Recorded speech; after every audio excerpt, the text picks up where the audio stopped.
Mas Pram bilang, Pak, mohon saya jangan diganjarkan.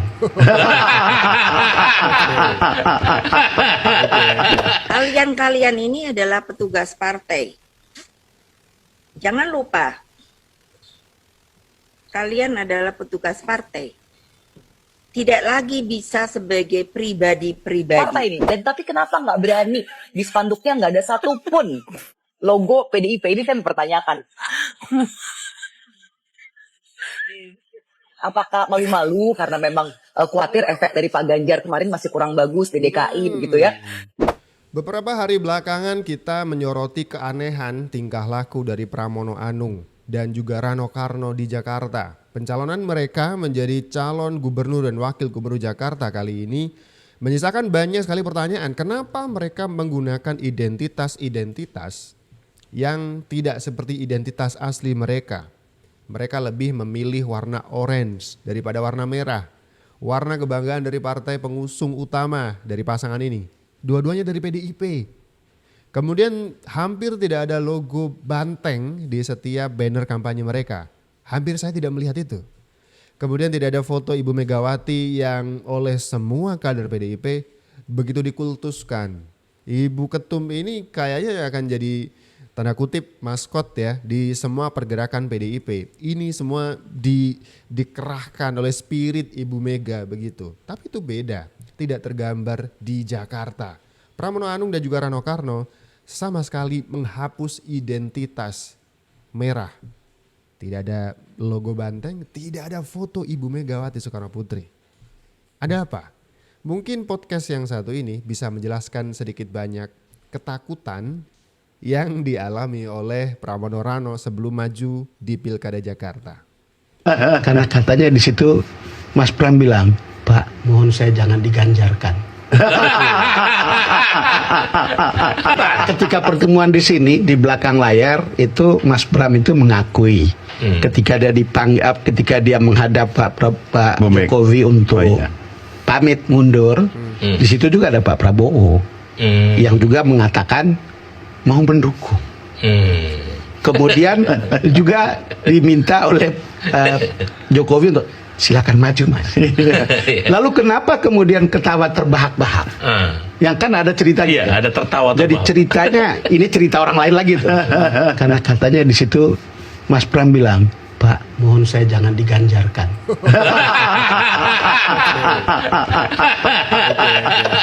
Itu ketawanya. Ini cerita orang ini ya, yang dekat gitu dengan peristiwa. Poin saya adalah soal value dari sebuah endorsement dari dua tokoh yang kita anggap itu sebetulnya besar. Oke. Ini ada di satu podcast di mana Pramono Anung sempat diinterview di podcast ini, kemudian off the record ketika break dari shoot mungkin ya. Itu di belakang layar Pramono Anung tuh menceritakan. Kan kita sempat nonton beberapa video awal-awal ketika nama Pramono Anung dimunculkan untuk menjadi calon gubernur dari PDIP. Pramono Anung mengatakan saya sudah izin kepada Pak Jokowi. Bahkan ketika saya izin kepada Pak Jokowi beliau terbahak-bahak tertawa. Kan begitu, pasti teman-teman juga nonton video yang satu itu. Nah kemudian di podcast yang satu ini dikulik, kenapa Pak Jokowi sampai tertawa terbahak-bahak? Ini ada satu isu yang kemudian perlu kita cari kejelasannya juga. Isunya adalah karena setelah mendapatkan izin dari Pak Jokowi, kalimat selanjutnya dari Pramono Anung adalah, Pak Jokowi, tolong saya jangan diganjarkan. Ini karena Pramono Anung sangat paham 16% nasib Ganjar di Pilpres itu adalah sebuah nasib buruk. Itu adalah apes gitu ya. Itu sebuah musibah dalam politik. Memulihkan diri, recovery dari 16% Ganjar Pranowo itu akan sangat sulit teman-teman. Ketika Pak Ganjar kemudian di 2029 mencoba untuk dimajukan kembali, saya tidak yakin akan bisa pulih namanya. 16% cukup jadi rapor yang sangat, gak ngerti ya, saya akan mengungkapkan dengan ilustrasi yang seperti apa. 16% itu cukup menyakitkan untuk jadi rapor Ganjar Pranowo di dunia politik Indonesia. Makanya ketakutan dari Pramono Anung ketika diminta Ibu Ketum, Pramono Anung diwajibkan ini untuk nurut Ibu Ketum maju di Pilkada Jakarta. mau tidak mau harus izin ke Pak Jokowi, tapi sekaligus Pak Pramono Anung ini request lah. Pak Jokowi tolong saya jangan diganjarkan Pak. Paham kan maksud saya? Itu dia. Nah sekarang itu banyak sekali tim pemenangan dari Pramono Anung maupun dari pihak PDIP yang mengatakan Jokowi sudah tidak lagi menakutkan. Sudah tidak perlu lagi kita khawatirkan Jokowi hanya orang biasa yang kemudian ya gitu-gitu aja. Ternyata menurut Pramono Anung ini bukan orang biasa-biasa saja.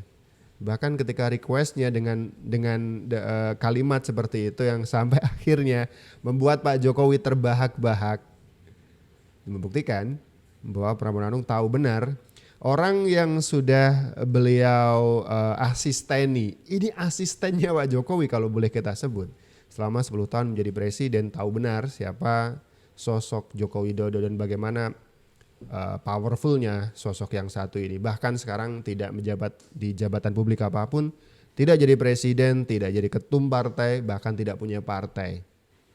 Paham kan kenapa Pramono Anung menghilangkan identitas PDIP-nya? Tidak mau diganjarkan? Bisa jadi.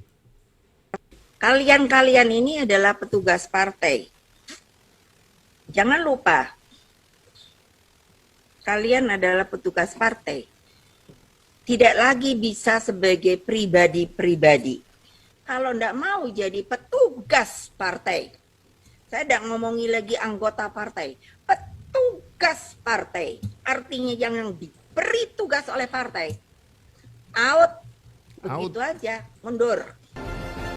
Kita sama-sama pernah mendengar, pastilah saya pastikan teman-teman sudah pernah mendengar atau bahkan nonton videonya langsung bagaimana Ibu Ketum dengan sangat tegas, dengan sangat gamblang dan terang terbaca itu dengan intonasi yang seperti Ibu Ketum selalu pidato dengan gaya seperti itu mengatakan bahwa kalian semua adalah petugas partai. Jadi saya mau menyimpulkan begini, jika Ibu Ketum punya ketegasan seperti itu dengan mengatakan semua yang berbaju merah menjadi kader PDIP harus tunduk patuh dengan ketua umum, petugas partai, dia harus tunduk patuh dengan kebijakan partai. Bagaimana bisa seorang Pramono Anung di Jakarta jadi nyeleneh begini? Mulai bandel kah? Atau ada motif apa sampai-sampai Pramono Anung berani untuk bertingkah beda? Mulai dari menemui Anies Baswedan, orang yang oleh Ibu Ketum dilepeh. Menjelang pilkada kemarin sempat ada satu kebimbangan PDIP nggak bisa maju karena ditinggal teman-teman partai lain. Tapi untungnya MK menurunkan ambang batas untuk bisa maju di Pilgub Jakarta.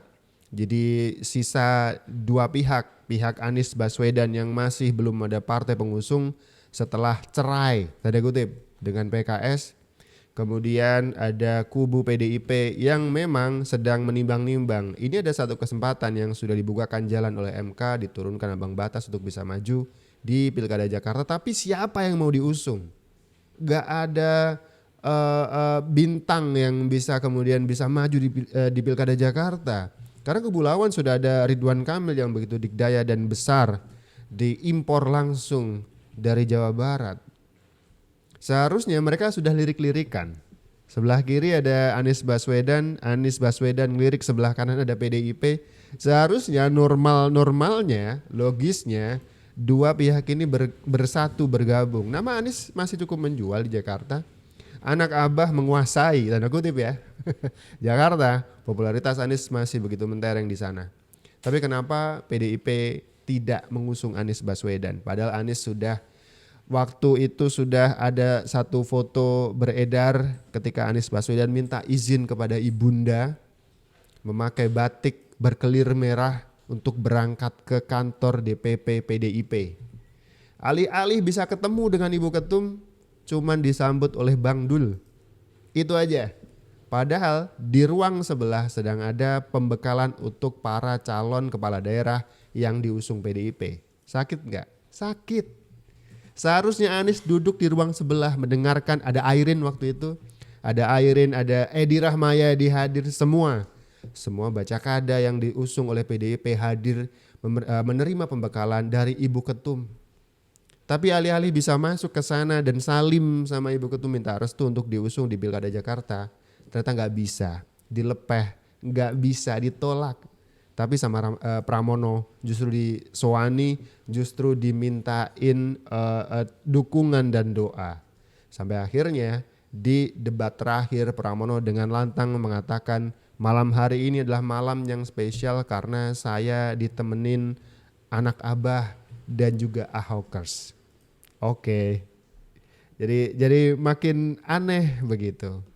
Ada apa dengan Megawati dan PDIP sehingga pasangan calon gubernur nomor urut 3 Pramono Rano takut ketahuan masyarakat soal identitasnya yang berasal dari PDIP karena baru-baru ini viral di media soal tim pemenangan Pramono Rano yang mencabut banner dukungan dari partai mereka sendiri yaitu PDIP. Bersihkan, kita eksekusi. Gini spanduk, tingina. Bikin fitnah. Oke. Dalam spanduk itu tertulis, saya utus Sidul Bereskan Jakarta. Apa maksud dari Ibu Megawati yang menyampaikan hal itu? Lalu mengapa Pramono dan Rano kader PDIP yang dianggap patuh justru mencopot benar tersebut dan seakan-akan takut dicap kader Banten? Padahal sudah banyak masyarakat tahu bahwa Pramono Rano memang boneka Megawati.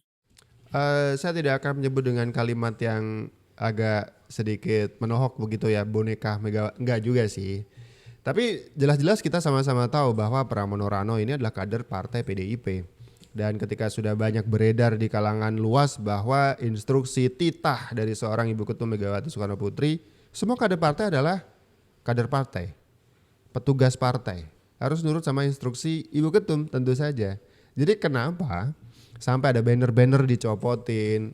Ada sebuah banner tadi di video ya, yang di situ ada foto Ibu Ketum dengan tulisan saya utus Sidul untuk beresin Jakarta, kurang lebih begitu ya. Itu dicopot juga begitu. Jelas, Pramono Anung adalah kader PD Perjuangan. Rano Karno, PD Perjuangan.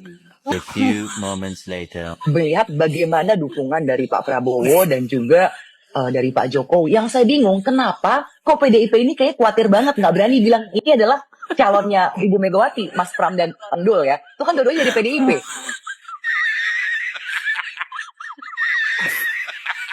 Jadi kelihatan ya kalau misalnya yang satu ini hanya satu partai ini. Dan tapi kenapa nggak berani di spanduknya nggak ada satupun logo PDIP? Ini saya mempertanyakan. Apakah malu-malu karena memang khawatir efek dari Pak Ganjar kemarin masih kurang bagus di DKI begitu ya? Itu maksud saya itu. Jadi ada satu orang yang akhirnya menganalisa kenapa Pramono Anung menyingkirkan semua identitas PDIP di Jakarta. Tadi kalimat terakhir, apakah Mas Pram masih trauma dengan efek nama atau keyword atau kata kunci Ganjar di Jakarta? Karena perolehannya tidak maksimal di sana. Bisa jadi. Itu jadi nyambung ketika Pak Pramono izin ke Pak Jokowi waktu itu lama sekali sebelum pilkada jauh. Itu kalimatnya adalah tolong saya jangan diganjarkan. Bisa jadi masih trauma sekali ketika dekat-dekat dengan kata kunci Ganjar. Bisa jadi akan mendatangkan efek musibah yang beruntun kedua kalinya. Akan jadi sangat lucu sekali. Ketika Mas Pram sudah nyaman di kursi pemerintahan, jadi setcap itu udah lama sekali, ya kan? Ini senior gitu. Kemudian harus turun gunung diutus Ibu Ketum untuk ikut pilkada, jabatan publik begitu. Ini kan jadi switch karir yang begitu berbeda kan begitu ya. Harus sampai segitunya. Jadi akan sangat mengenaskan kalau misalkan pengorbanan dari zona nyaman menuju ke ini harus berakhir juga mengenaskan begitu. Makanya saya ulangi lagi, ini jadi kalimat yang sangat lucu ketika Pramono mengatakan Pak Jokowi, tolong saya jangan diganjarkan. Saya aja ketawa terbahak-bahak, apalagi Pak Jokowi waktu itu. Apalagi Pak Jokowi, dan diceritakan di situ ada Pak Prabowo juga. Pasti ketawa terbahak-bahak juga pastinya ya kan. Sambil pegang perut pastinya. Ini waduh sakit perut jadinya. Pak Jokowi tolong saya jangan diganjarkan. Sambil begini mungkin ya. Nah, mungkin ini adalah jawaban bagaimana kita melihat ada yang abnormal, ada yang tidak biasa di kampanye PDIP di Jakarta karena dua paslonnya sama sekali tidak menempelkan identitas PDIP di baju kampanye mereka. Tidak ada warna merah, tidak ada foto ibu ketum, apalagi justru warna orange. Ya mungkin itu untuk menarik suara Jackmania, bisa jadi. Tapi meskipun ditutup dengan warna orange, kita masih sama-sama tahu kalau Pramono Rano itu orang PDIP. Jangan diganjarkan, tolong.